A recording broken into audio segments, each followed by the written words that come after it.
I'm fired up and I'm ready to go. I'm fired up and I'm ready to go. I'm fired up and I'm ready to go. This is the Billionaire Brown experience. Let's go. The moves that Cleveland made, does your stance change on, you said it, because you said it's going to be the Warriors versus the Celtics? Yeah. Well, I'm watching the game now. They blowing the Celtics out right now, but I don't know. I think they did get younger. I like the Rodney Hood trade, and I like the George Hill trade. I don't know if those Laker guys are are, are ready for the big time. I think Rodney Hood and George Hill, they got like that dog in them. So I mean, they looking like they could beat Boston now. Like I might have to change my picks. Oh snap! So you think Cleveland's back in the race? They back in the race as far as the East. They definitely back in the race as far as the East, but they still can't beat Golden State. I don't even think they could beat Houston or San Antonio. So what do you think about Nance? So you don't think Nance is a baller? Nance is a baller, but I don't think he's going to fit into that system because he's not a shooter. You know, to play with LeBron James and actually be effective, you got to have a shot. Like, you can't, it's not too many slashers play good with him. If history shows it, you have to have a shot. So I don't see him. I see him probably trying to get a couple rebounds and stuff, but he's just like Tristan Thompson. They're the same player. He just a little bit. He's a slasher and a dunker, but nah, I don't see him really doing too much. And Jordan Clarkson, he's good off the bench, but he has a low IQ, so I don't see him playing too well, like in a playoff setting. Okay, I got you. So let's talk about the other side of the coin. The other side of the coin is we've seen players get mushed and squished out of the NBA all day, every day. And in my opinion, I'm a Lakers fan, but I don't feel too good about getting IT on the Lakers. What are they doing with IT? They're gonna release him after this year. That was a expiring contract. I'm a Lakers fan too, and Okay. That was a good business move. What they did, they freed up some cap space, so now they could get 2 max players. And if they get rid of Luol Deng's contract, they could get 3 max players, which will be about $70 million under the cap. And Isaiah Thomas is just, they renting him out for the rest of the season. Maybe they could get the 8th seed. If not, help him try to get a good contract. But they're gonna let Isaiah Thomas go at the end of the season, and then they're gonna let Shannon Fry go, and then they unloaded the contract for Jordan Clarkson, which was good. So it was a win-win for both teams. Okay, LeBron got some help, Cleveland got some youth, and the Lakers got some cap relief. All right, here's a question I wanted to also ask you about. All right, so is IT going to make it in the NBA? Because this is getting ridiculous now. Is it his height or is it his mindset that this is happening? He's going to make it in the NBA. He's still going to get a contract. He's not going to get the contract he was looking for, but he can score. Like he averaged 29 points in the season, and we see he came off the bench and lit it up for 22 points, 21 points yesterday, whatever it was. But he's definitely going to have some more years in the NBA, definitely. Isaiah Thomas is. Of course, yeah. He's not going to get like nobody's going to offer him a contract and he's going to go like to China Basketball League. No, he's going to play in the NBA. So he's getting cut from the Lakers. Who is he? It's not getting a good fit. He's not getting cut from the Lakers. They're just not going to re-sign him. That's it's not being cut. It's just they're not going to re-sign him, and he's going to sign. He's going to be a free agent, and he's going to be able to sign with any team that he feels, I guess, pays him enough. And I guess it depends if he want the money or he want to contend. So that'll be determined at free agency. What would you play for? I know you said you had a love for basketball, and you also talked about how, if you changed your focus, you could have been a great basketball player, but you chose to do other things. Mm-hmm. What would you say he needs to do? I mean, since he came in at a low draft pick. He done played. This is like his 5th team, Right. so he needs to get paid. He needs to get paid. Get your money. So you don't care if he win a championship, and you're cool with players just going for the money. No, I'm not. But in his situation, he needs a contract. And I mean, if he can secure a contract with a contending team, I would respect that. But if he just went to a subpar team and got a nice contract, I wouldn't be mad at him. Okay. So another question I wanted to ask you about, because I know you follow business and you follow the sports side of business. Mm-hmm. You think LeBron James has a chance of owning the Cleveland Cavaliers? It all depends, because he signed a contract with Nike that's supposed to be lifetime for it's reported at $1 billion, but mm-hmm. That's not $1 billion in liquid, or and it all depends on if Dan Gilbert wants to sell the team. He bought the team for $300 million. I'm hearing that he could sell it for $1.6 billion. So I don't know LeBron James's finances, but I'm pretty sure he doesn't have $1 billion just to outright own the Cavaliers. He probably would have to put an investment group together, but that would probably be all of his money. So, and he couldn't put a team of investors together? I said he can, yes. Okay. Yes, but you can't play and own a team. So if he wants to own the team, he would have to probably retire, or after, I guess, 3 more years. I would say LeBron has 3 more years left in the league, maybe 5. But in 5 years, that team would be sold already. You think Dan Gilbert going to sell it in 5 years?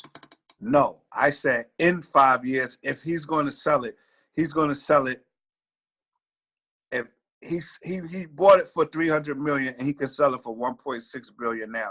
So if he wanted to sell it now, like if LeBron James left, mm-hmm. and he felt like the team was going to go back into the dumpster, then if he wants to sell it now, LeBron James probably wouldn't be able to get the team, because he would probably want to play for 5 more years. That's probably like another $200 million. So I don't think he's going to throw that away neither. All right. So we did the player comparison of Jordan, Kobe, and LeBron. I mean, you broke that thing down as clear as day. But from a business standpoint, I think that, like, who would you say is doing better business as a player?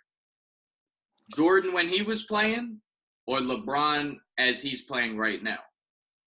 I mean, it's different times. I would say LeBron James is doing better business, because I think his contracts probably are better, and he didn't tie himself into like long-term contracts. Like Michael Jordan didn't get big contracts, I guess, until his last 3 years. Yeah, when he got like $30 million a season. LeBron James is getting that, like, he's getting that type of money 3 years ago. So I would say LeBron James is doing better. He got $1 billion deal from Nike. And like I told you last week, Michael Jordan doesn't have that type of deal. They're raping Michael Jordan, if you ask me. But I think LeBron is doing better business. Outside of basketball? As a whole, I think LeBron is a better businessman. He put his friends in position to run his company. They have tentacles everywhere. Like, they have the sports agency. He's doing movies. He's doing TV. He has Isn't Tristan Thompson and another player on his management team, his agency? Yes, he has Cartavius Caldwell-Pope for the Lakers. He has the young guy from Philadelphia, the young rookie Ben Simmons. Yeah, he got some players. Wait, I didn't know Ben Simmons was under his agency. I don't quote me on that, but I think he is. So he could do certain type of business with other players in the league. I mean, his friends are running it. Like, so they come into the back door. No, what it is he put his people in position to handle other businesses that's under his umbrella. So it doesn't have to be under his name. Like I think Rich Paul runs the management firm. So, then he have Maverick running something else. And, he's a smart businessman. Like I gotta give it to him. He's a better businessman than Michael Jordan, in my opinion. Okay, who's the smartest? Who's the best business athlete that's out there, in your opinion, in history? Magic Johnson. Ooh. Okay, why Magic Johnson? I mean, Magic Johnson. Look what he did.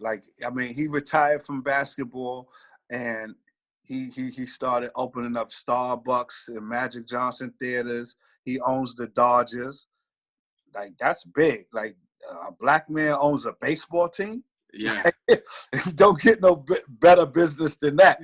And he went back and now he's running the Lakers. You see how much he cleared up the cap space in 1 year. Magic Johnson is a businessman. Like he is a business man. Yeah, exactly. See, I always thought Diddy should, because I heard Diddy's trying to buy the football, the Panthers. I mean, Diddy. Sometimes Diddy does stuff for shock value and face value. Like I love Diddy. Diddy's from Harlem. I'm a Diddy fan. But sometimes you have to do research before you actually say something. Mm-hmm. And I think that when he got online and said that he would make Cam Newton fight for the starting position for Colin Kaepernick, that was stupid. I'm gonna just be plain stupid because why you say stupid? It was stupid because Colin Kaepernick is not a better player than Cam Newton. Cam Newton just won MVP. He took his team to the Super Bowl. He takes his team to the playoffs. Colin Kaepernick is not that type of player. So if you're going to invest, let's just say $3 billion on a football team, you're going to just blow it up and put Colin Kaepernick, Cam Newton down? Like, really? Your investors wouldn't even let you do that. Like, that was just dumb. So he doesn't even know about football. That tells me you're ready to put your money in something just to say, oh, I'm a black man that owns football, but you don't even really know football. Because I would have never said that, because at the end of the day, now you alienating a fan base that loves Cam Newton. Why would Cam Newton have to have a quarterback competition with Colin Kaepernick? And I'm Colin Kaepernick's biggest fan. If you go on my Instagram, you can see that's my guy, but no. He's nowhere near on Cam Newton's level. How good? So you talking about Colin Kaepernick? I'm curious to know, just from your standpoint, where do you rank him as far as quality of a quarterback in the league right now? Well, he hasn't played in a year, so I can't say that. Well, based off when we last saw him play, based off that, what would you rank him? When he last played, he was a middle of the pack quarterback, like at the bottom 15 or the bottom. Yeah, like he didn't take his team to the playoffs. They didn't do too well. I mean, his numbers wasn't bad, but he wasn't Cam Newton. Like, You like Cam Newton? That's my team. That's my favorite player. Cam Newton? It's not a biasness. That's just a fact. He's not better than Cam Newton. Wait, at this present, who's your best quarterback in the league right now? Aaron Rodgers. Oh, you down with Stephen A. Smith? Yeah. No.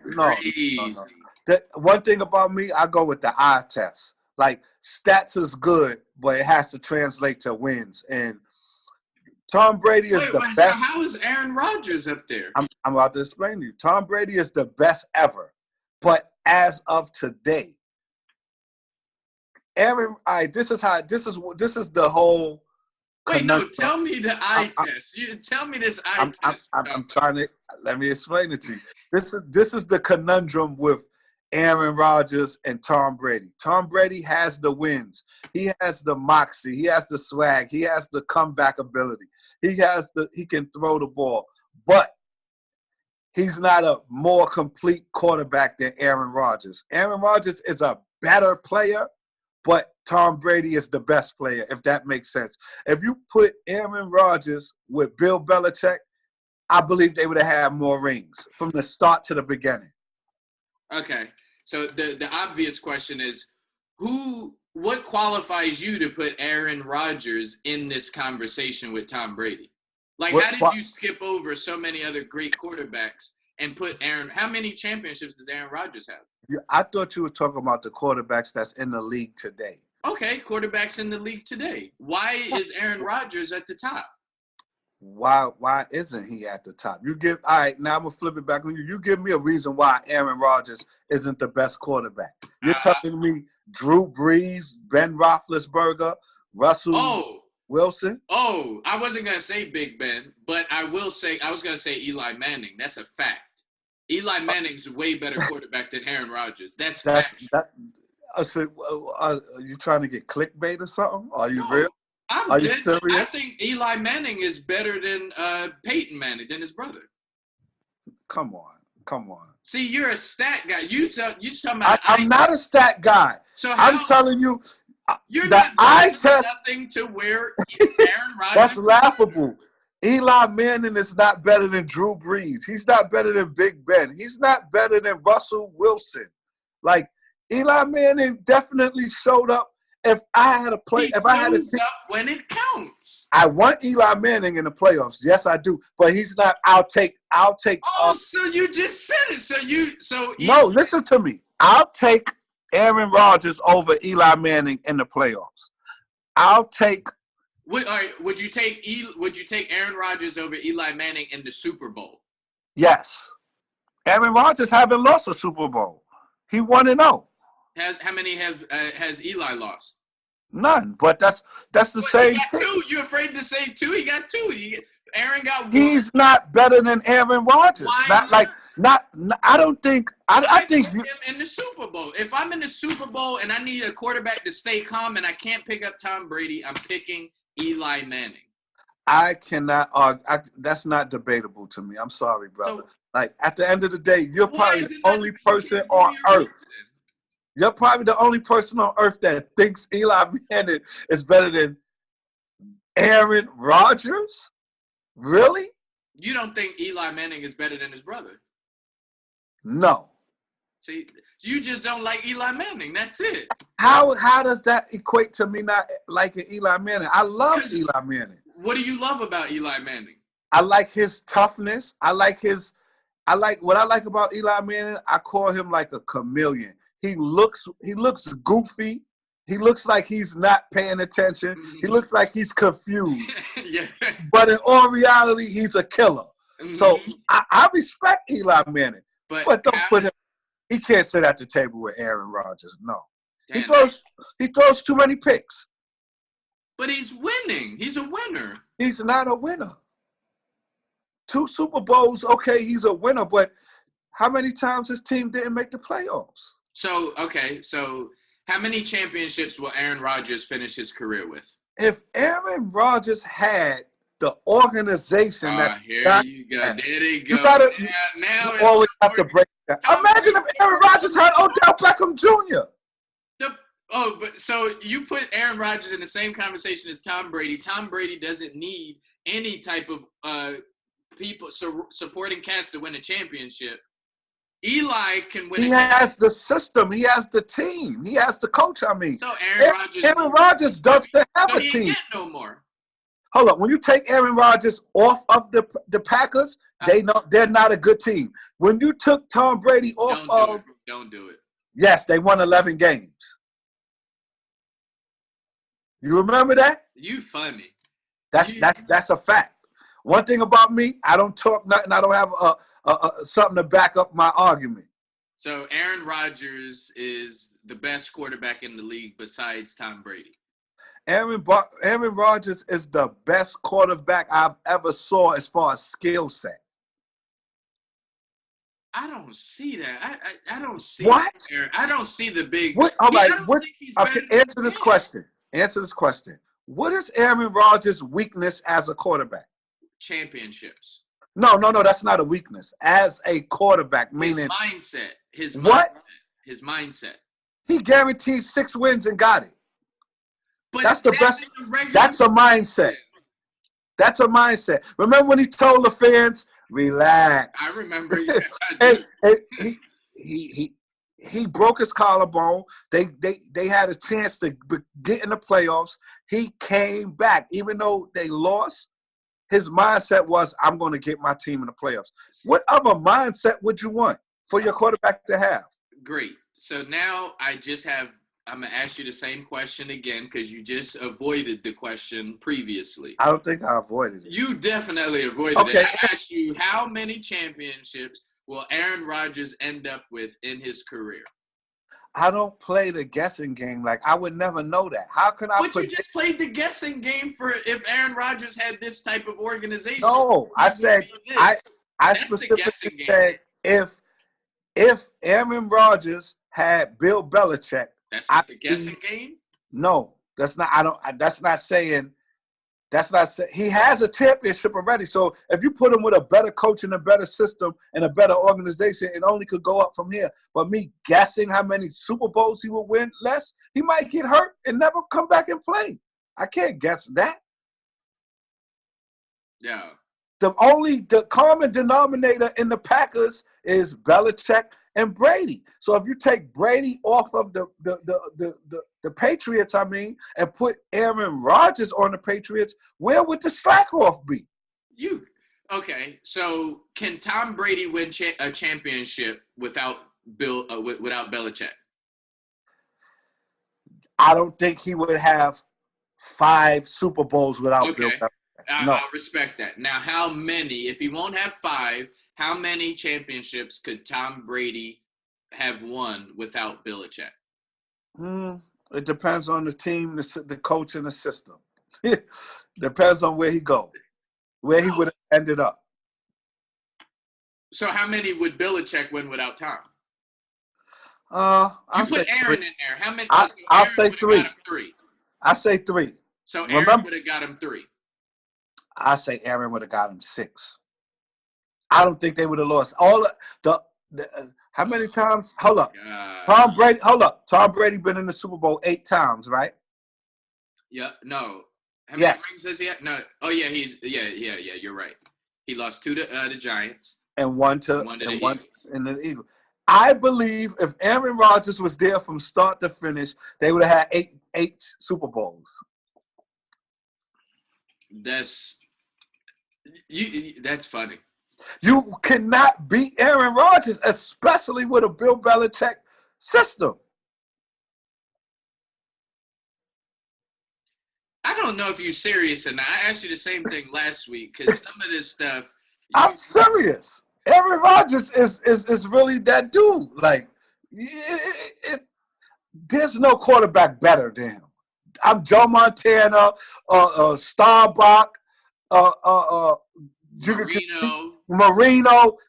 They're not better than Aaron Rodgers.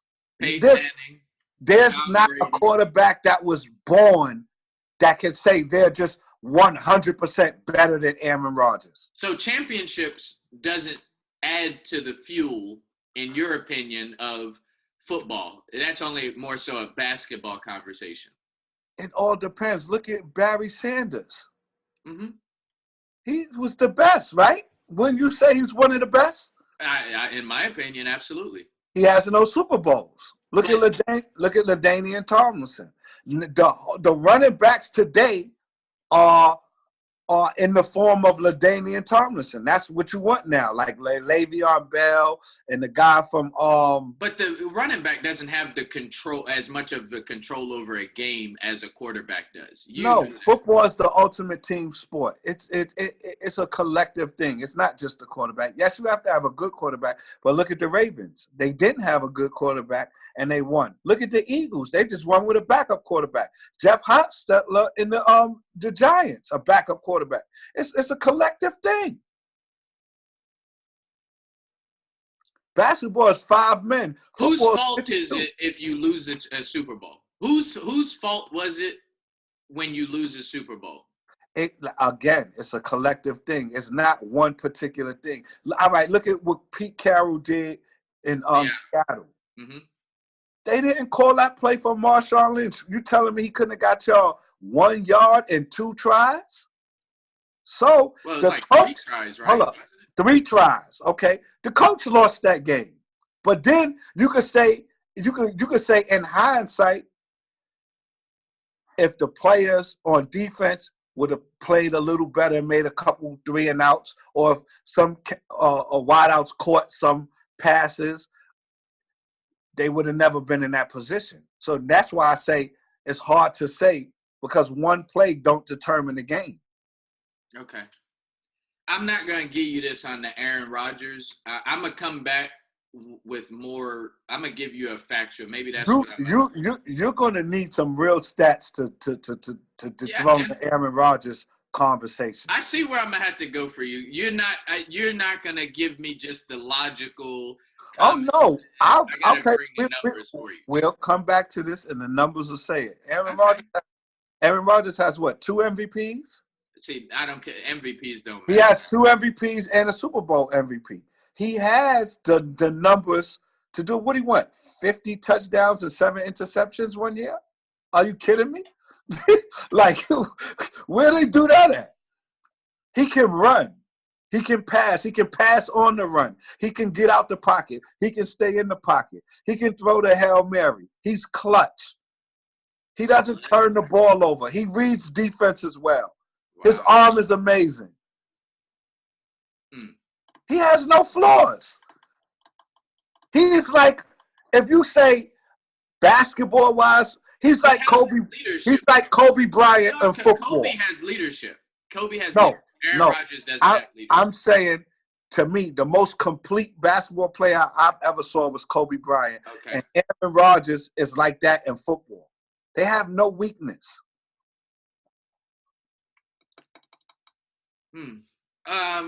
I wanted to also ask you, because like I said, I'm coming back to that Aaron Rodgers, and I'm going to come with some stats and facts. You're not budging right now.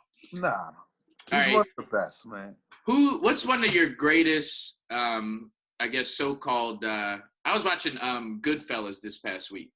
Uh-huh. And I don't know what those type of movies are called. Maybe gangster movies or mafia, whatever type movies. Uh-huh. What's your favorite gangster or those type of movies? You know, the Scarfaces, the Casinos, etc. My favorite movie is The Godfather, 1 and 2.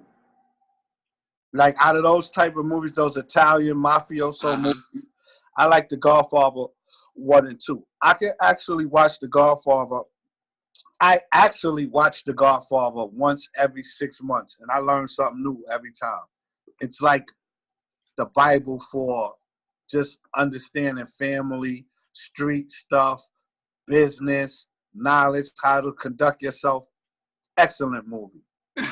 Yo, I've never seen that. Like, I always see it. Like, I never actually sat down and watched any of them. That's funny you said that. You have to watch it. You'll see what I'm talking about. Who's in it? Is there any, like, mainstream, or is it just a bunch of no-names? Oh, no. It's, you got me right now. It's, Robert De Niro. De Niro in there? Yes, De Niro's in there. No, Al Pacino. Al Pacino, Mario Puzo, Shelley Duvall, there's a lot of Italian actors. Okay, so what's something we could learn from The Godfather? Okay, The Godfather, what the best thing about it is like Michael Corleone, right? He was like from the army, and he came home, and his father was like this big time mafioso boss. So they hit his father, and then there was the Michael Corleone had the discipline like of a soldier, and then he had another brother that was like hot-headed. So the brother was hot-headed. He didn't have the discipline. He didn't make the decisions correctly, so he got killed. So now Michael ended up taking over the family, and now he ran the family how the father ran the family, but better. But it was a lot of in a real family, there's always different personalities and different things, and he handled the family accordingly, and then he handled business accordingly. Like Michael Corleone was the type of person that he round up all his enemies and get them all at one time, so no one knows he did it. Yeah, very calculated. Yeah. All right, so you said Godfather 1 and 2. Why'd you stop at 1 or 2? Because the third one was more commercial, and they just did it, I guess, to finish off the sequel, but it's not as good as 1 and 2. So 1 and 2 is like major standouts. It's like, damn. I want you to watch it, and we gotta revisit this conversation, so we could talk about it. All right, that's what's up. I will definitely watch it this week. That's a guarantee. It's long. It's like 3 hours each. Oh yeah, all of them are long. Damn. Yeah. You wasn't a big Scarface fan. I love Scarface. Okay. Scarface was good, but The Godfather has way more, for me, thought-provoking scenes, and it was written better. Okay, so at what point would you say in Scarface, at what point would you say he started wilding out? Okay. Because a lot of it, he had justifiable reason. If you consider his upbringing, you consider his friends, his surrounding, some of it was justifiable. You got to look at it as, if you look at Scarface from a perspective of non-bias and not falling in love with the character, I would say he made a lot of mistakes. Like, for one, the guy that put him in position, even if he thought he was soft, and that happens in the street, but he wanted his girl. He made decisions without consulting him. In the street, that doesn't really normally happen. Like, in all reality, they would have killed Scarface when he told Sosa, we're going to take the work. And he had to come back and tell the boss. And the boss told him, like, yo, are you crazy? If we don't finish this work here, send a hit squad. And Scarface told him, don't worry, I'll hit the street. I'll get out there and do it. Normally, he would have died then. You don't make decisions for my crew without telling me, and all you is like my worker. That was a mistake he made. And then another mistake he made was he made the deal with Sosa, and they told him this guy has to die. He said no women and children. Them women and children had to die. That's it. Oh, you think he was wrong for doing that? Yeah, he should have killed them. He should have blew that car up. Wait, why? Why would he do that?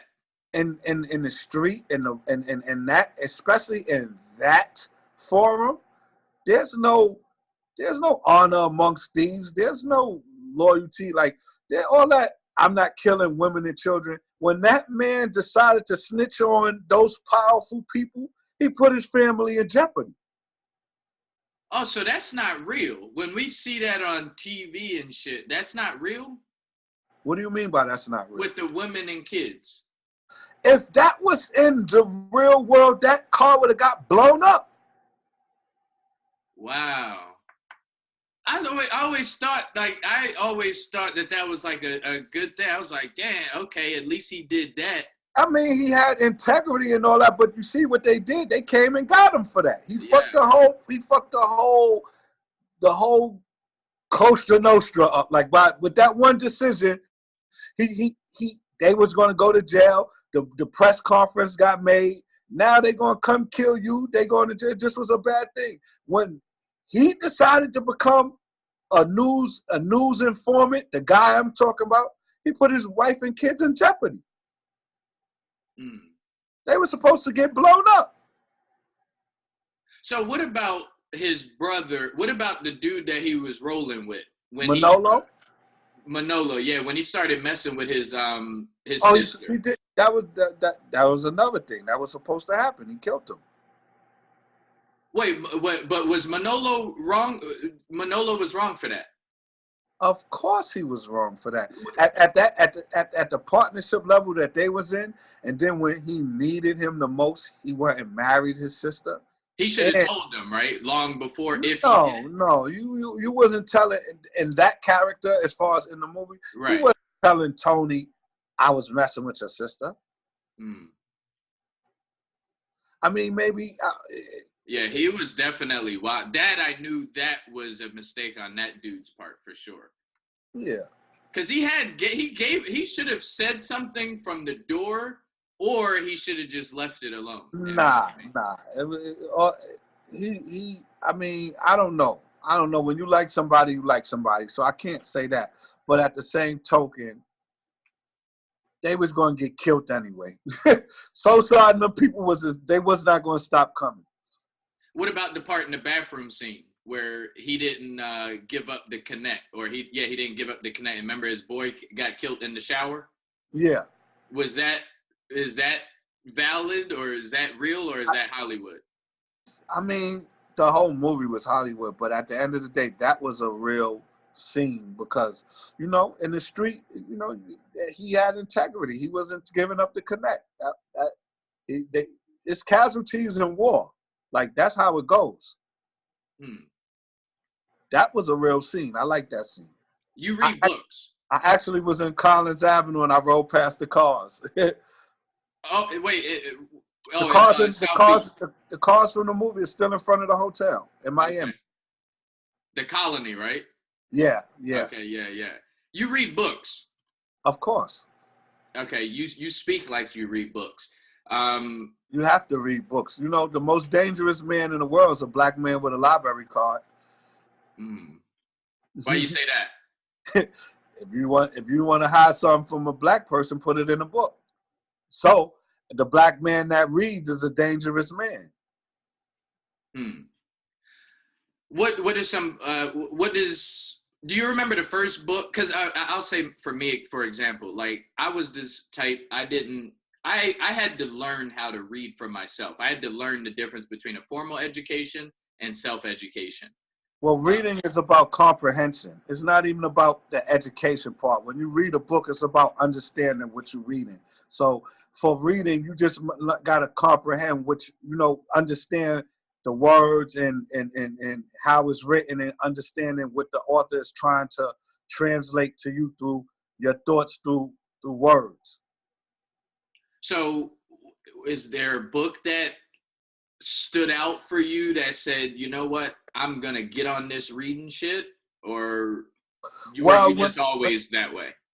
Yeah, when I was little, like when I was in the first, second, third grade, I had good teachers, and they always, like book reports. I used to like to do book reports because we used to have to do like 5 different kind of book reports, either a written book report, or you have to do a demonstration, or you have to do like a shoebox and create a scheme for what you read.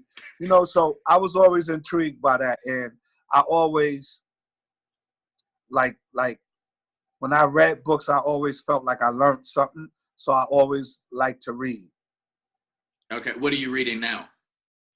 Well, right now I'm actually reading it's from Little Melvin from Baltimore. Mm-hmm. It's called what's the name of the book? It's called I think it's called The Last in the Game. Something I can't remember, but it's a book about Little Melvin from Baltimore. And he was like a street gambler and a hustler. The guy they made The Wire off of. So I'm reading that book. I read all types of books. Like I can read a novelty book. I can read like a sex book. I can read a gangster book. I can read a finance book. I read everything. You read 48 Laws of Power? I've read it, yeah. Okay. What's your take on it? I'm hearing the temperature is saying that some people say 48 Laws of Power is something that you should not use in real life, because if you do, you're going to get messed up. And some people say you need to use these 48 Laws of Power in life. What's your take on that? Everything is debatable. It depends on what some things you have to take that's valid to you per se, and then some things you have to throw away. All 48 laws ain't for everybody, but it's a law that's for everybody. You understand what I'm trying to say? Mm-hmm. Like You know, never try to outshine the master. That's well, no. But, so that may be a law that someone likes. Yes, that's what I'm trying to say. Like, but it doesn't always work. No, what I'm trying to say is, let me rephrase it. When I say never try to outshine the master, that's something that's a law that I like, that I will apply to people that's around me. So that's what I'm trying to say. There's different laws for different people. All 48 laws, everybody can't get into it because they might be in different phases of their life. Okay. So would you say it would be wise to do all 48 laws one person at one time? You know how sometimes you read a book and you're like, you know what, I'm gonna do everything that it says in this book. It still would be hard because you would have to be living that life of all the 48 laws, which is virtually impossible. So you got to take out the laws that apply to your life and then apply them to your life when you're reading the book. Okay. How long ago did you read the book for the first time? I read that book when I was in jail, like a long time ago, maybe 2003. How do you get you were in jail for how long? 2 years. Okay, 2 years. So you was reading books when you was in there to pass time? No, I read books when I'm home. I just read books. But, you know, I was building with the OGs, and, you know, they have books and they let you read them. And that was it. But I just like to read. Sometimes I got to sit down and read a book and educate myself. I feel like everybody should educate themselves in life. Like, you can never get enough knowledge, just like you can never have enough money. Knowledge is infinite. A baby could teach you something tomorrow.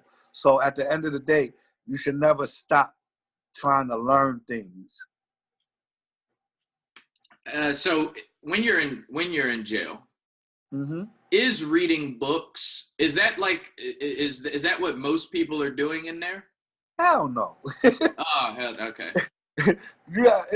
Jail is like the block. Like, at the end of the day, you have the people that's reading books. You have people that's working out. You got people that's into the gang activity. You got people that's minding their business, playing their bunks like a chump. You got people that's like gambling. You got people that's running around doing this, doing that, selling drugs. You know, you got the Muslims, the blacks, the Puerto Ricans, the whites. Jail is like New York City. Yeah. Okay. Is the food really that bad in jail, or did you did you manage? I mean, I bought my own food, but the food is bad. It's not home cooking. I mean, if you know how to cook, you make do. And, you know, they got the Jack Max and all that stuff, the ramen noodles with the Doritos and all that stuff. You know, you get real creative in jail. Okay. Now, here's a silly question I should probably know the answer to. There's no such thing as a silly question, but go ahead. My man. All right, so what is commissary? Commissary is when you get to go to, like, the jail store and buy stuff. Okay. So it's like, say, for instance, like, if I was in jail and my wife sent me $100, I get to go down to commissary and spend some money out the $100 or the whole $100. You know, I could buy a radio, I could buy food, I could buy a magazine, you know, stuff like that. So how much? Well, I think they banned cigarettes, but you could buy cigarettes, stuff like that back in my day. So how much is a good commissary, like a respectable commissary? Oh, I mean, it depends. Like on Rikers Island, you spend $100, you that dude. $100, you balling. Like $100 in commissary, you know, $50. It all depends. Some people have stuff from leftover.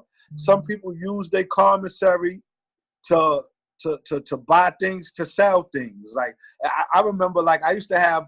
I didn't really smoke too much, but I used to have a locker full of cigarettes, and cigarettes is money. So I would go to commissary and buy a lot of cigarettes, and then in return, I had a lot of money on the jail because people would come and say, yo, let me get a pack till I get my commissary, and I give you 2 packs. So you juggling like that, then you sell them all off, you send the money back home, or you put it back on your books. So, it's ways. Wow. All right. So I know you was in the streets. We obviously know that, but I'm curious to know, before you went to jail, well, after you got out of jail, would you say in hindsight that it was everything that you thought it would be, or was it nothing like what you thought it would be? I mean, I was not like in a maximum prison, so I wouldn't say I know. One thing about me, I'm not no fronting nigga. So like it was worse than I expected as far as like the racism and being away from your family. Jail is never a good place, but you can't expect it until you like really go there. So with everything you expect it to be, is definitely going to be totally different. Hmm. Okay. What do you feel about? I also wanted to ask you about spirituality. Do you believe in religion and spirituality? I mean, I'm on the fence with that because, like, I believe in like science and I believe in like the universe. I do believe there's a higher power, but I do believe that the higher power is energy. Like, and what I mean by that, I believe like energy could be God, energy could be the devil. It's just all on how you use the energy. Like, I believe a prayer is the same thing as putting something into the universe, so it comes back to you. Like, you ever heard that saying? What saying? If you put something in the universe, that it'll come back to you. Of course. That's a prayer. That's all that is to me. But in just a different, it's just worded different. But you say a prayer, meditation, prayer, all that's opening up your mind to put something in the universe for you to come back. That's why, like, a lot of people that likes to meditate, they feel like their mind is open and it's free because you're releasing into the universe the things that you want, and then hopefully you want it to come back to you. So it's a prayer to me. How do you feel about church? I'm kind of like, I'm not going to lie to you, I'm not too impressed with the church. Like, what do you mean? I believe like the church is a bunch of hypocrites, and I believe it's a lot of phony people, and I believe they're just taking people's money. So like, I used to go to church. I was raised Muslim. My wife and my daughters go to church, but my thing, I don't go to church anymore because my thing is, I believe that like just say for instance, they want all of the people to give their money up, and they're taking money from poor people but live in big houses, and then when situations happen, the people can't go to the church and get nothing. So I don't believe in that. And then you have these pastors that's faking and phony. I know a lot of pastors that don't practice what they preach. But so what is your concept of what a pastor should be? Like, what can or can't a pastor do in your mind? I believe like a pastor. All right. I remember when I told you last week. Mm-hmm. I hold a high esteem in regard to Malcolm X. Remember I told you that? That's what a pastor should be. He died broke. He didn't have no clothes. He didn't have no money. He wasn't doing it for that. He spoke up for his people. When somebody went to jail, he went to jail to go get them with an army. Like, that's what a pastor should be. That's for the people, speaking for the people, and he's tried to educate his people.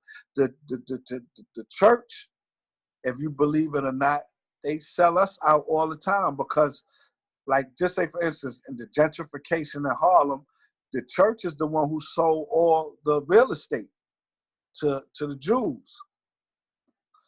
So they take the money and they run, and they leave the community in shambles. That's the church that does that. So at the end of the day, I look at it like, it's a money thing. I've seen pastors that they're in it for the money. Like, look at Mace. Yeah. That whole thing, like, that's not cool. And he can't understand why people don't respect this. Like, that's not what it was made for. Like, at the end of the day, like I said, a pastor should be like how Malcolm X was. to me. But so are you saying that if you have a lot of money as a pastor, that you're doing something that you shouldn't be doing? No, I'm not saying that. If you make a lot of money being a pastor, you should be distributing a lot of that money too. Okay. To whatever cause it is or whatever you're preaching to your church. Why should, if you have a church of 1,000 people, why should 1,000 people all give money to one person? And then when is enough money enough? Like when is, you see what I'm saying? Like if you got pastors with private jets and $20 million homes and all that, come on now. What about building schools and building recreation centers and like how we always talk about some type of black economic infrastructure? All the pastors got enough money to do that. See, and I also think pastors have an unfair. Hold on. You see how they always try to put things on like the black entertainers? Oh, if all the black entertainers put all their money together, we could do this and we could do that. You hear that theory a lot, right? Mm-hmm. Huh? Yeah, sure. So why can't all the black pastors and all the black churches put their money together and create an economic infrastructure? Why does it have to be the entertainers, the ball players, and the people we see on TV? Why the black churches can't do it? They're taking the money from the people. At least Puff and all of them give you a product and then you pay for it back. They're giving the pastors the money just for the word of Jesus. They're reading out of a book. It's not even like their words. I think it's an unfair advantage. I really do. You're right. I think how is it an unfair advantage? I want to hear this. I think it's an unfair advantage because people are wide open. They're very vulnerable when you're talking about anything religious or spiritual. So if you're asking for money, like you're asking money for God, like like you just said, like Diddy's job is way harder than any other local pastor, right? Diddy has to actually sell a product. He's a creator. He has to create a product. Right. He has to create it and he has to give you a product. And that could be challenging for and hope that a million people buy it. Exactly. So when I'm saying it's an unfair advantage is to who? That it's an unfair advantage to the pastor. Like the pastor. Exactly. I understand what you're saying now. Yeah. And my point is, if y'all taking all this free money, why not giving it back? Broke. You can't. You should not. There should never be a broke pastor. Never. There are some broke pastors, but there shouldn't be. How do you fail selling God? That I don't get that. Okay, but this is the thing. Like I said, you may not like my product. You may not like. Look, you may not like my jacket that I'm trying to sell you. But I'm selling you God. How am I not going to have a lot of money? Okay, you want me to tell you? You want me to go a little bit deeper? Please. And I'm not, like I said, I believe in a higher power, but I don't believe in a lot of the propaganda that they're spewing, that they spew on us. I'm gonna keep it 100 with you, right? Mm-hmm. This might be heavily criticized, but I don't care. But and this is some real stuff. Like I believe in like. Okay, what is it? After death and before Christ, right? Mm-hmm. And now I believe before the Bible was written that we was in the caveman stage or whatever. The point I'm trying to make to you is I believe that the Bible was written to give people hope because I believe that there was a group of people that saw people losing their minds over just everyday living. So they couldn't control people with stress, people with things on their plate, and they didn't know how to handle surviving and living. So I believe the Bible was written just to give people a false sense of hope and keep people at bay. Keep them sane. Keep them sane. Yeah. Exactly. Just to keep them sane because people probably was killing each other, going crazy, and couldn't adapt to the world because when you sit back and look at it, right, What keeps everybody sane now? Going to church on Sunday and reading the Bible, right? Yeah. So imagine the times that how it was before that was introduced to humans. Somebody was smart enough to say, we got to get something to get these people minds on track. Because like I said, to me, God is energy. If you use God's energy to do good, you get good happens to you. If you use the devil's energy to do bad, you're going to get bad things that happen to you. God and the devil is just the energy you choose to put forth in your life. Yeah, and the devil only appears if you take your 100% of your focus off of what is. It's what you apply. Like I said, what energy that you're applying. And that's the thing. It's like you got everybody in life, we make choices. We live with the consequences of our choices. If you choose to use the energy of God or good, you're gonna live a good life, or good things gonna come to you. If you choose to use the energy of bad, the devil per se, bad things are gonna be surrounded by you. So have you ever had an encounter with bad energy or someone with bad energy? Hell yeah. I used to subscribe to bad energy. What do you mean? You were doing the I was doing bad shit, and I was doing the devil's work. Yeah, but doing bad. So no, I was applying the energy, my energy, to the bad side of energy. Okay, so when you're somewhere, whether it be a grocery store, it be at a barber shop, somebody has bad energy. What are some signs that you can pick up on that will say, oh, this person has some bad energy?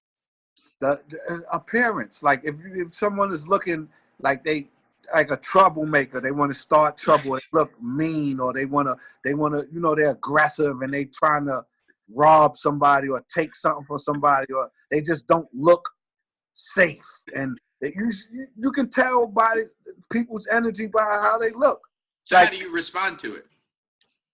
You have to walk away from that. Okay. I don't think most of us are doing that.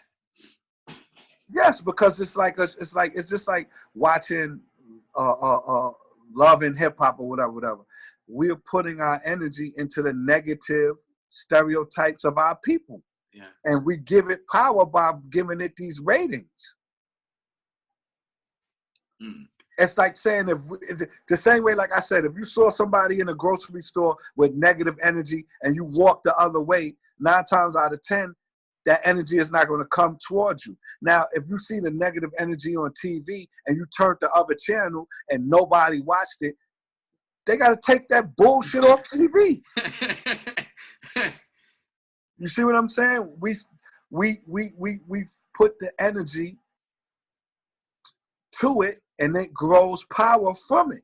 But do you ignore? Because your metaphor just now with talking about TV, it was dope. But I'm interested to know, like, do you feel the same way in person? Like, do you ignore bad energy or do you address it? You being you. No, it all depends. It all depends. You ignore bad energy when it's not in your circle. But if someone, like, say for instance, if my child had bad energy, I can't ignore it. I have to try to get it out of her. Right? And I try to teach her the ways of good energy. But what if you're with your crew and your crew is good, y'all got good energy, but somebody brings somebody in that their energy is off? You got to get them out. That's all. Do you address it, or do you? So you don't ignore it. Let me explain something to you, right? If you are in a good energy space, that's what you are putting out into the universe, like positive vibe, good energy. And I'm with my crew, right? And we all is having fun and we're having good energy and we're doing the right thing. And a person comes around us with bad energy, we're going to either remove ourselves from him or remove him from us. Mm. That's just how it goes. You don't have to beat the person up or nothing like that. Excuse me, we're not on that type of time. You gotta, excuse us. We not doing that. You gotta go over there, or we're gonna walk away from the situation. That's how you ignore negative and bad energy. You remove yourself from it. But you do agree that many of us, we acknowledge it and we just accept it for the most part. Like I said, if you accept it and you subscribe to it, you're giving it power. Mm. You don't have to accept nothing you don't want to. But what if it's like a parent? Or what if it's like a uncle or aunt If, or cousin? if you are a child and your parent has bad energy, right? Mm-hmm. 9 times out of 10 it's going to get transferred to you, which is a bad thing. Mm-hmm. But if you are mindful of the bad energy, you have to say to yourself, I don't want to be like that. So now it's 2 things. You rise above it and you like I said, ignore it, and then you move out when you get the time to move out, or you subscribe to it when it's apparent. See, like I said, it's different things. It's no 2 things are the same. So you can't ask a question and feel like it's the same as something else. Like saying you and your crew to ignore bad energy if a bad person comes around with bad energy. That's not the same question as saying if a parent has bad energy and a kid is around and how do they ignore it.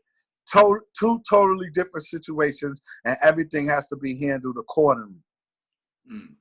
See, I was more so when I was talking about the friend side of it and, you know, you're having a good time, because what I see and what I've experienced in my lifetime is somebody will come in with bad energy and we'll be like, yo, what's going on with this? Like, what's going on with this? But some people will just, you know, they think it's funny to make fun of it. But I'm thinking like what you just said, that's okay. Going to transfer to you.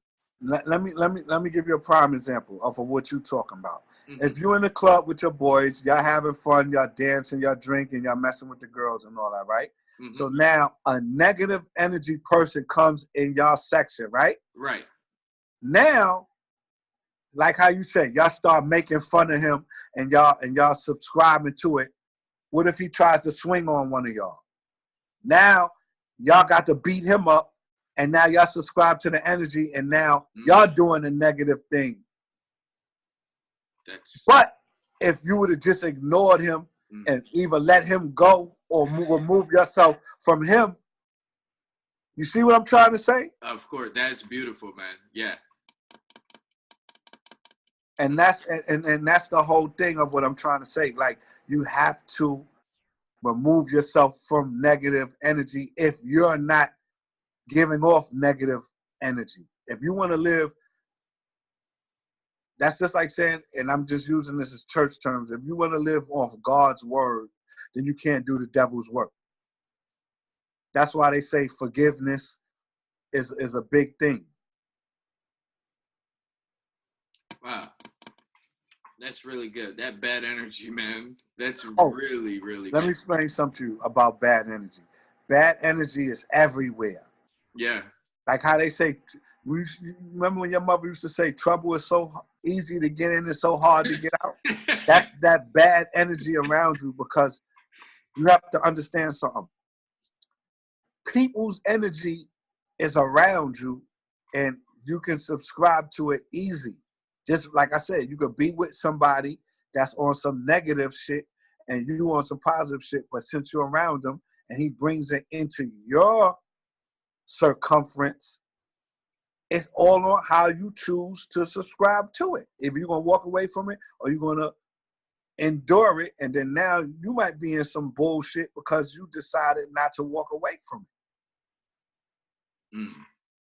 You see what I'm saying? Yeah, that's actually really big. And that's the thing. Like, I'm real big on energy. Like, I don't want to be around people I'm not feeling.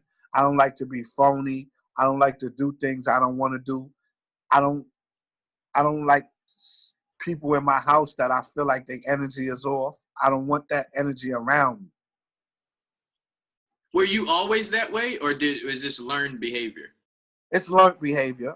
It's learned behavior. because like I told you, I used to have bad energy. I used to subscribe to Devil's Work. So it's definitely learned behavior.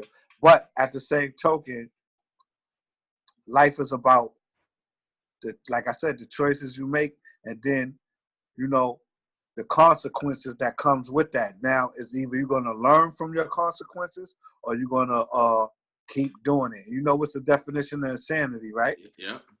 So Doing the same thing. Doing the same thing. So if you make a choice and the consequences is not what you expected or wanted, now is either you're going to learn from that. So now you just do something different. So my whole thing is like, the energy that I'm trying to give out into the universe and then absorb, I just want it to be all positive and good. So what do you think about, I wanted to go back to this, you have me thinking about this black dollar a little bit, the power of the black dollar a little bit more than I normally do. And did you hear about this Black Panther whole ordeal, right? What, the movie? Yeah. Tell me what you're talking about. Okay, there's a huge population of people that are equating the movie Black Panther to black power, black excellence. Let's support this black thing. Okay. Have you heard about it? I heard a little bit of it, but I didn't really like look into it and all that. Because to me, it's just a movie. Right. Yeah. And for me, I mean, you can take things from movies and all that, but you always got to understand at the end of the day what I told you last week.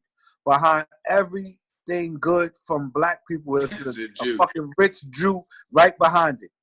So all that good shit about Black Power and Black Panther and this, that, and the third, who you think making the most money off this movie? Oh, Marvel and Walt Disney. But are they black? No, hell no. So at just the end of the day, the writers. Yes, but what does it mean at the end of the day? That's like, yeah. So the point I'm trying to explain to you is, like the first Marvel movie to actually do big was Blade from Wesley Snipes. Okay. So a black man started this whole Marvel Universe movie run that they on. Yes, Iron Man is big. Yes, the Avengers is big and all that. But Blade kicked in the door. You know how much money Black Panther made? It didn't even come out yet. They did 160 million already. This is my point. They led us straight, man. Listen to what I just told you. Blade was the first Marvel comic movie, right? Mm-hmm. Now they made the money. They stopped making black comics the number one thing in Marvel. They went all white, and now they bring out another black superhero, and it's beating all the numbers before it even hits the damn screen. So my question would be, why won't the black writers, why didn't they go to someone like Tyler Perry in his studio to create the movie? I can't answer that question. I don't know. Black people, you got to understand something. For a budget as big as probably that movie, ain't no black people got money to give them that. So at the end of the day, it's all about, Tyler Perry has a studio, but can he do CGI like that? Yeah. Can he do those graphics? Can he? I don't know. I'm saying I would assume that he can't give if they made 160 million, with the budget probably was 200 million. You're right. It is. Yep. You see that? And I didn't even know. So now Tyler Perry, I don't believe he has 200 million just to put into a project, because what if it fails? But you think it's impossible? They gotta make. It's not about impossible. It's about investors putting up their money with an unknown. If you don't have that type of capital, so. And it's like his first one. Well, no, I'm saying, have you seen Tyler Perry produce a $200 million movie yet? No. Exactly. So when you dealing with the black writers, whatever, they have to go to the big corporations to get the budget to make the movie the way they created it in their mind. And they'll give these black writers another opportunity to write another black movie somewhere down the line, but they won't give these black writers an opportunity to write one of their white movies. See, that's the thing. At the end of the day, Hollywood is still segregated. That's what a lot of people just don't understand. Now, and this is the funny thing about it, right? I guarantee you Jumanji will be the highest grossing Kevin Hart movie. You want to know why? Why? Because it's a white movie. Mm. If it ain't the one with the other white guy, it'll be Jumanji. But the ones with Ice Cube and the ones where he did with all black people and all that, that's considered a black movie. So that's just like with Eddie Murphy. Eddie Murphy made it big because he started doing like Beverly Hills Cop and all that. You see what I'm saying? Mm-hmm. So at the end of the day, black actors do black movies. White actors do white movies. They get the awards. They get the big budgets. Everything. So at the end of the day, now they're pick and choose the crossover appeal. Like, okay, he can do some white movies and he's funny and all that. But most of the time, it's comedians. Is Kevin Hart funny to you? Yeah, I think Kevin Hart is funny. Who's your favorite comedian? My favorite comedian is Dave Chappelle. Mm. I liked Martin Lawrence too. Okay. Were you big on like Different Strokes, Good Times? Hell yeah. Okay. I watch all of those shows. I'm a TV head still, but what was it out of those type, that flavor? What was your favorite show? What's Happening? Ooh. Oh. That was my favorite. What's Happening? Okay. Yeah. They just had that thing about them. They was like a crew, you know? Uh-huh. Rerun. Yeah, it was believable. The mother was single. The father was absentee, came around sometimes. You know, the mother worked. The Roger had to take care of his sister. They was always running around like in the restaurant, and they had real like teenager issues and stuff. So it was believable. Like it was really like parallel to the black experience. Okay. Would you rather give bad advice or get bad advice? Oh, wow. That's an excellent question. To be honest with you, I would rather get excellent. I mean, I would rather get bad advice than give bad advice because I could take bad advice and then decipher it for myself and process it. But me giving advice, that's my name on it. And I would want somebody to understand that he gave me good advice and hopefully come back to me if they need more advice. So for me, I would want my name to have that weight on it, like he gave me good advice. And I would rather get bad advice because I will, you know, process it and take what I need. Filter it out anyway. Okay. What is do you have your greatest moment that happened in Harlem? My greatest moment that happened in Harlem. Oh man, that's a good one. I would say I had a lot of moments. Like I got a lot of moments, but I would say like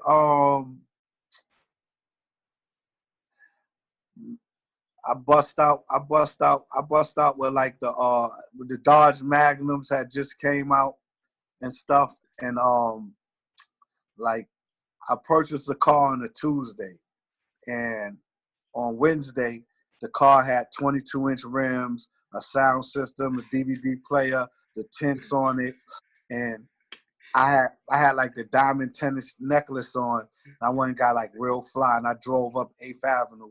But I was bumping the Jeezy album, his first album. It just came out, and nobody in Harlem knew about like Jeezy like that. So like I was coming through the avenues bumping that Jeezy, and I had like a Nakamichi system. It was mean. So like people was just looking at my car like, what the fuck is that? And then when I roll the window down, you seen that chain and that Rolex on and all that, and people just was like, ooh, you did that. Like when I would park my car, niggas would just walk by that shit and be like, God damn, this shit wasn't even a foreign. This was like a Dodge. But, you know, in Harlem, you know, the thing is like you got to drive up 8th Avenue in that brand new whip. You know what I'm saying? Fresh to death. And I did that a couple times, like, you know what I'm saying? But that Magnum was special. My name was ringing bells with that. That's what's up. Y'all Harlem dudes is funny. Even when we was talking earlier, you had a difference with Diddy, but you was like, but you know, at the end of the day, he from Harlem, though. You know what I'm saying? Y'all, he's Harlem. I don't have no difference with Diddy. Diddy is like one of my idols. Like I love Diddy. You know what I'm saying? I just think that, you know, like but I said, Harlem, y'all always have love for it. Like it's like an extra bonus. Like we the flyest dudes. Like, come on funny. now. But like Diddy, I call him Diddy Bob. But Diddy Bob is that dude. Like at the end of the day, like he how can I say it? Like he is Harlem. You know, he's what Harlem is about. Like, but at the end of the day, I call a spade a spade. So I could have like the most love for you and all that, but if you do something wrong, and I ain't talking about Diddy, I'm just saying in general, like, I'm going to call it. I don't have no bias to nothing, like as far as being real. You know, you should always be able to tell somebody they fault that you see in them, honestly.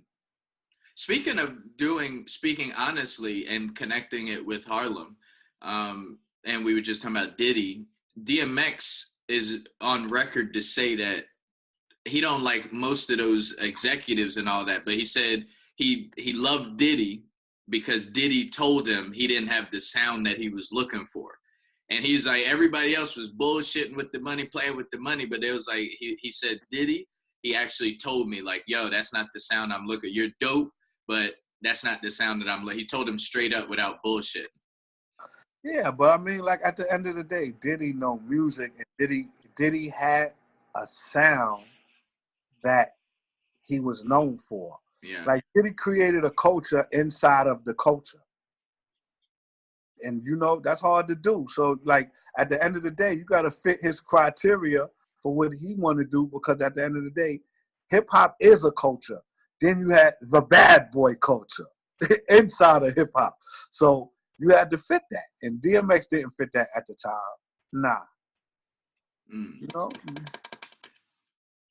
But like I said, Diddy is amazing, like as far as what he do and stuff like that. But like now, what Diddy have to do, in my humble opinion, is he has to create like millionaires now. Like what Jay-Z is doing right now, that's what Diddy have to do. You got to create a whole crew of young, fresh dudes that's rich.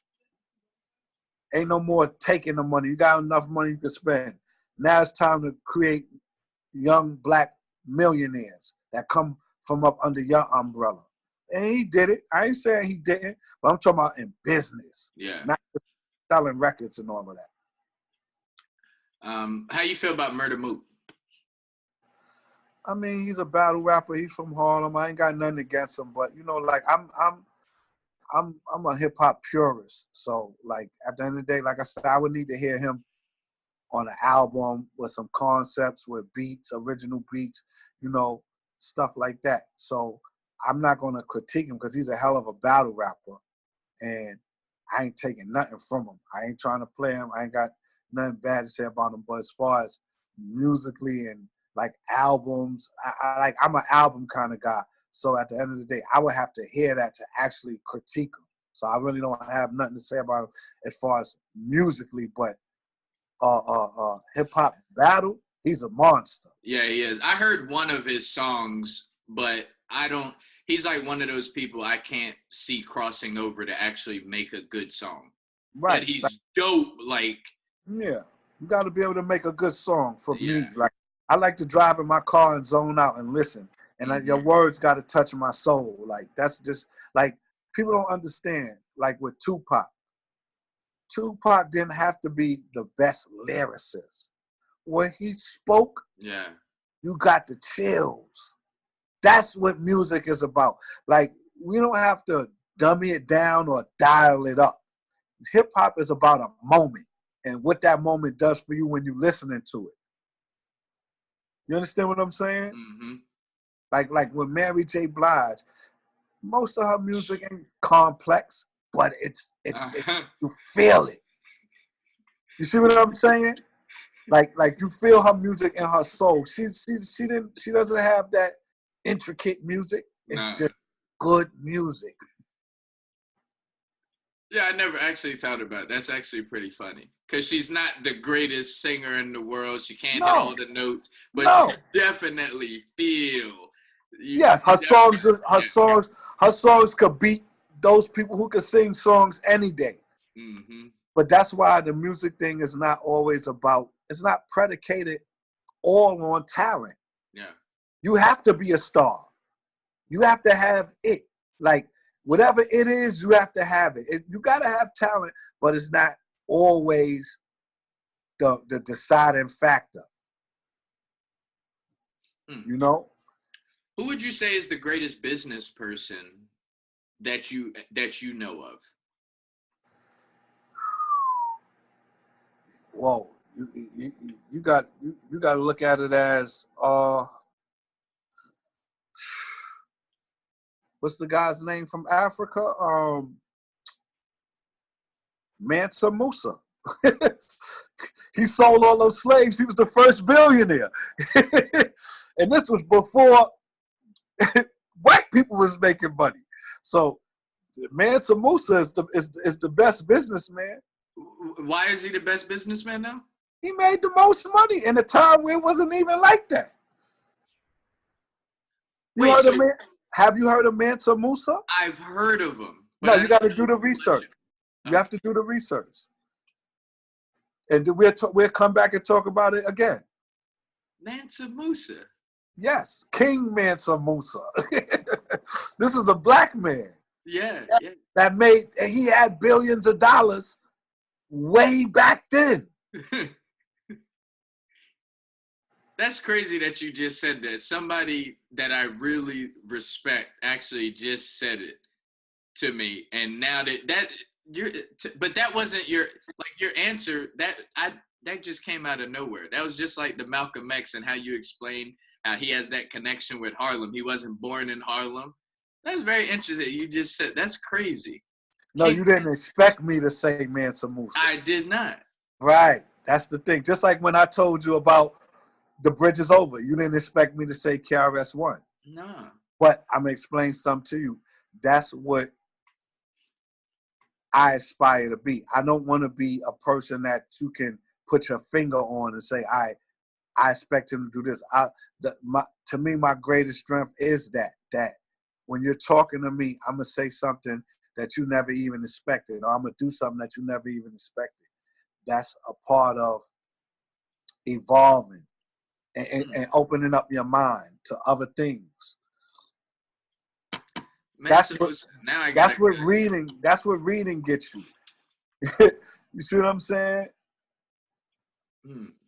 When you read, you'll find out about other cultures and other people, and then you'll realize, like, oh, Donald Trump ain't the only person that made $1 billion. You see what I'm saying? Yeah. Like there's black rich people, man. You know, and I'm talking about this is from back then. I'm not saying how he got his money was right, but as a businessman to make billions of dollars in that time, and that age, and that era, oh, he's the best. He made more money than everybody still to this day. Well, maybe not the guy Jeff Bezos from Amazon. Yeah. He's a monster. Jeff Bezos is the dude, but the reason why I'm giving Mansa Musa over him, Mansa Musa didn't have technology.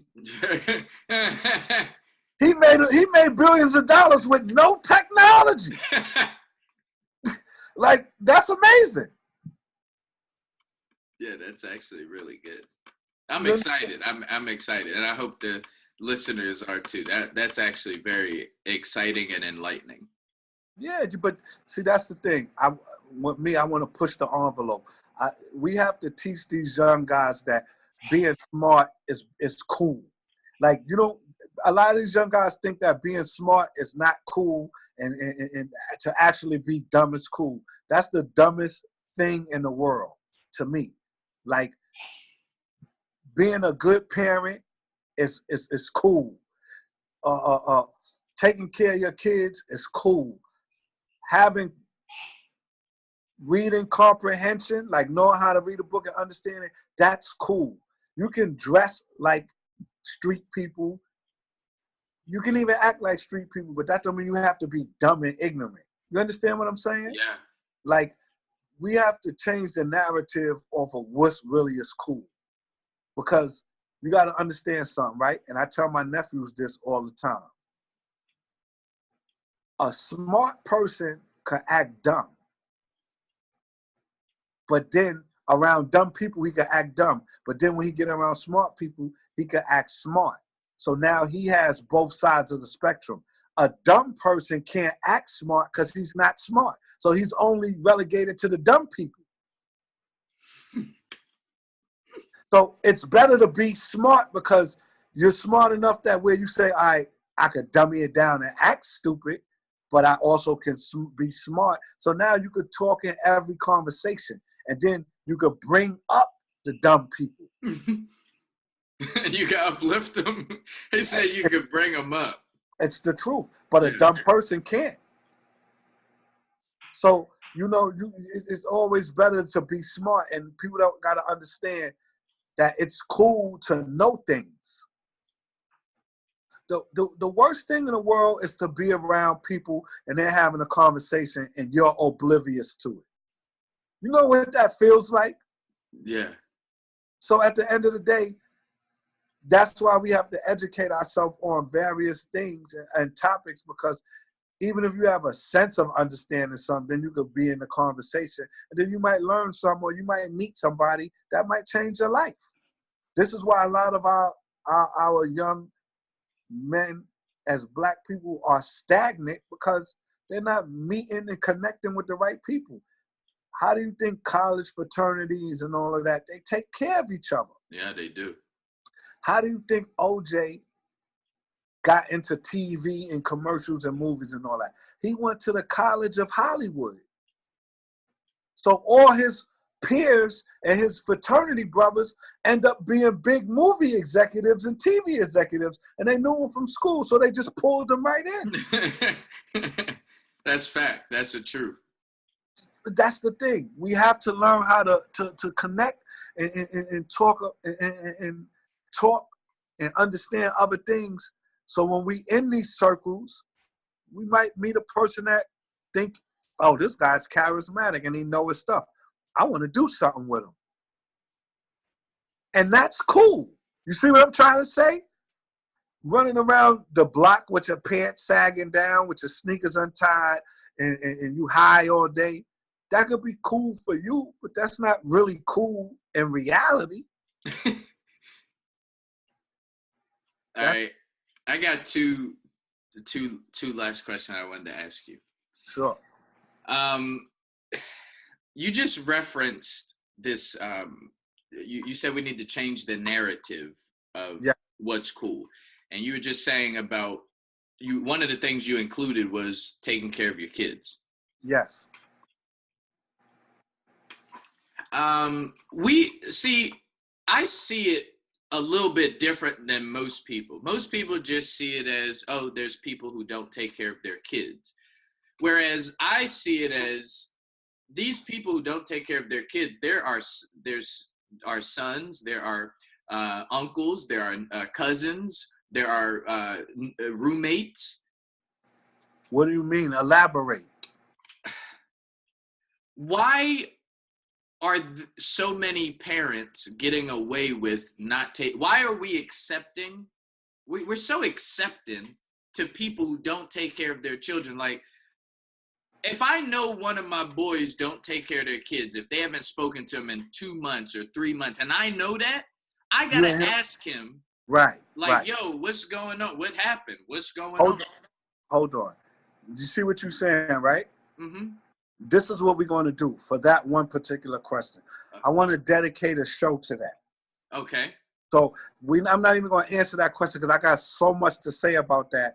And we're going to dedicate a whole show on that whole topic and things of that nature because that's really a great topic and it can't be answered in a few minutes. We need a whole show for that. So what we're going to do is dedicate next week. We're going to talk about our sports and all that, but we're going to give a good amount of time. The vibe of next week's show is going to be towards that. So what we're going to do is get our material together for that and make it where we want it to be so it's groundbreaking. Okay. You understand what I'm saying? You agree? Yeah, and you're the person, I think you could, I think we could stir something up if we really talk about changing this narrative because that boggles all the time. And that's why I'm saying we have to, because I agree totally with what you said about as far as why do people get passes on that. So we got to cover that. We got to cover that, right? We got to cover the way a lot of these men are raised, and then they use that as a crutch to do it to their children. We have to cover the ramifications of when you do that to a child, how they grow up and how they come back towards you in their adult years of what you did to them and how you hurt them. See, we got to cover all of that. Okay.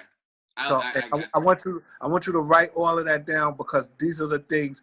For me, all you have to do is ask me. I can spin off the top of my head and talk about it and be accurate with it. So I just want you to write down all those things because for me, that's my thing. Like that, like I said, I want to change that narrative.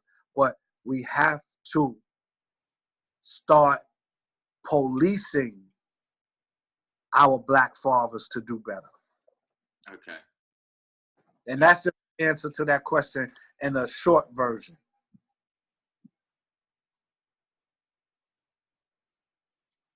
Okay. All right. So my last question is, no, that would be a good one. What do you love most about, you're from the streets, as we all know, Harlem Zone, right? Many people in the inner cities don't have an opportunity to travel. What's one thing, maybe somebody's listening to this show right now and they're like, you know what? I like this dude, Tmoney, the icon. His story is similar to mine. I like the way this dude moves. You travel a lot, man. Yes. What's one reason people from the inner cities should travel outside of the United States? Okay, for one, like I said, I like to read. I like to educate myself. So with me being that type of person, I like to study other cultures.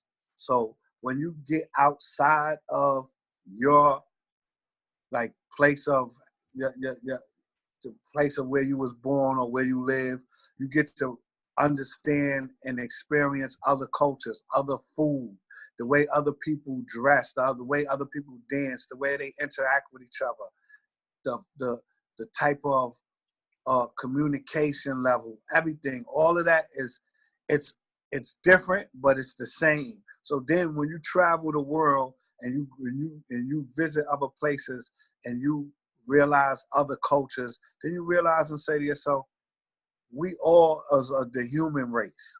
Like everybody is the same, they just do things different. So it's like, okay, like in Ethiopia, they sit down at a table and put all the food on one table. And they eat with their hands with bread. Oh.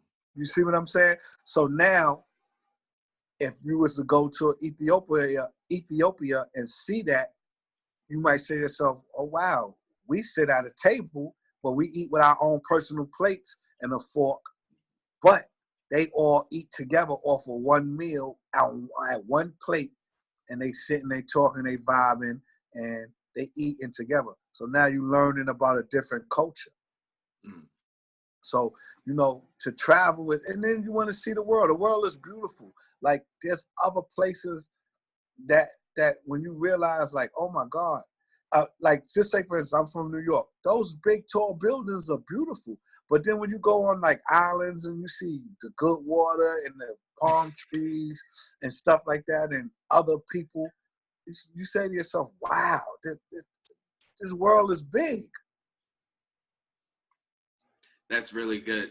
I'm good, man. I'm really good. This is Harlem's own Tmoney, the icon.